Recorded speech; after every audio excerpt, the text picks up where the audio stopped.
ವಿರತಿ ಚಂದು ಎಷ್ಟೊತ್ತಿಲ್ಲ ಅಂತ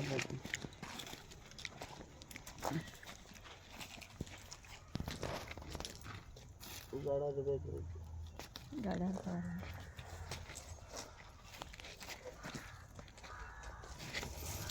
ಹಾಂ ಐತೆ ನೋಡು ಅಬ್ಬಾ ನೋಡಪ್ಪ ಅದೇ ಅದೇಪ್ಪ ಆಮೇಲೆ ಸೂಸಿಂದ ಬಂದು ಕಾళ్ళಕ್ಕೆ వచ్చింది ನನ್ನ ಕಾಲಕ್ಕೆ ಕೂಡ ಬಂದಿತ್ತಪ್ಪ ಅದು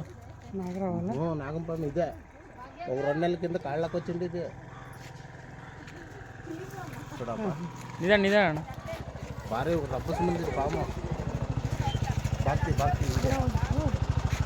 ಏ ಭಾರಿ ರಬ್ಬಸ ಆಯ್ತಿದ್ದು ಅವು ಅವತ್ತು ಕಾಲಾಗ ಇಲ್ಲೇ ಮೆಟ್ಲು ಕೆಳಗೆ ಹೋಯ್ತು ಮೊನ್ನೆ 1-2 ತಿಂಗಳ ಕೆಳಗೆ ಸೌಂಡ್ చూడಪ್ಪ మంచి ఉరుపులా ఉంది ఇది సన్నదేం లేదమ్మో బాగుంది అబద్ధం ఊరికే మెల్లగా వచ్చా అట్లా పడేస్తూనే వచ్చా ఒక 2 దండల కిందనా ఈడ మెట్లకి దిబ్బ దీంట్లోకే దూరింది అమ్మ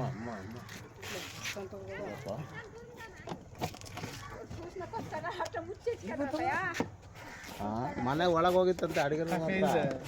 ಒಳಗೆ ಹೋಗಿರೋದು ನಮ್ಮ ಮನೆಯವ್ರು ಹೋಗಿದಾರಲ್ಲ ಆ ಬಂಡೆಗೂ ಯಾವಾಗೂ ಏನು ಎಲ್ಲ ಸೇಮ್ ಕಾಣಿಸ್ತೈತೆ ಹ್ಞೂ ಒಂದು ಡಬ್ಬಲ್